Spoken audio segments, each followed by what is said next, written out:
The Silicon Labs Rail stack is a low-level and fully configurable radio application interface layer. This quick start guide video is designed for new users of Silicon Labs Rail on EFR32 and provides instructions to get started using one of the example applications included in the Simplicity Studio development environment. For additional written reference material, check out the QSG 121 Getting Started with Silicon Labs Rail on the EFR32 Portfolio Quick Start Guide, which covers the topic of this video in more detail. The parts we will need from the starter kit for this walkthrough are the 2 wireless starter kit main boards and 2 EFR32FG radio boards and 2 mini USB cables. To develop Silicon Labs Rail applications using Rail SDK, you will need a Simplicity Studio development environment. You can download and install it from www.scilabs.com/start-EFR32FG. By default, Simplicity Studio comes with some core components necessary for development.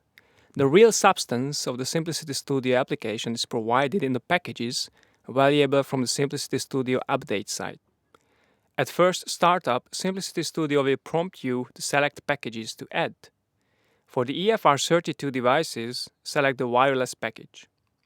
To download the packages later, click on the Package Management icon in the top right-hand corner of the Simplicity perspective and wait for the Add Remove Packages dialog to appear. To have Rail support in Simplicity Studio, you need to install the Silicon Labs Rail SDK additionally.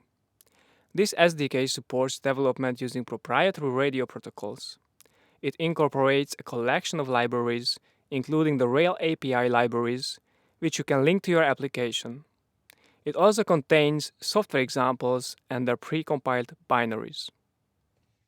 Once all the software components are installed, you need to add the Silicon Labs Rail SDK to Simplicity Studio. So click the Settings icon in the top right-hand corner of the Simplicity perspective to open the Preferences window. In the Preferences window's left frame, click SDKs in the Simplicity Studio group to open the configuration dialog. Click Add and browse to the Rail SDK installation folder and click OK. To get started with the hardware, first make sure that the power switch is set to AEM position and that the module daughter board is securely plugged into the header on the main board. Next, plug in the mini USB cable. You should see the blue debugger LED come on first, followed by a blinking green LED. Finally, the memory LCD will display the Silicon Laboratories logo, the J-Link debugger serial number, and more information. For this walkthrough, we'll keep using the AEM setting. If you are going to use the WSTK as a mobile device to run sample test applications, it is recommended that you connect the external AA battery pack to the WSTK board.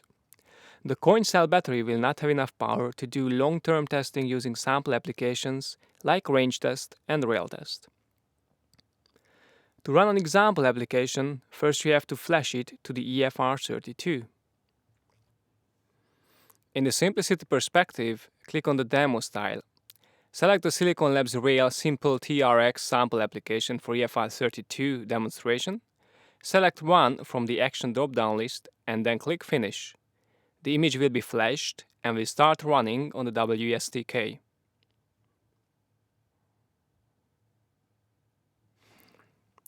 When either of the buttons is pushed on one board, it will transmit a packet and toggle LED 1.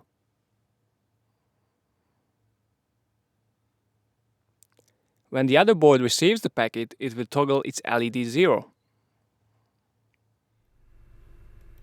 You can find additional example projects built into the Rail SDK. If you wish to generate and configure the source code of a sample application, use the software example style and follow QSG 121.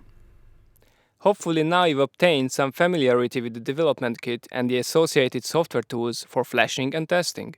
Be sure to check out our other videos for more Rail-related material. Thanks for watching!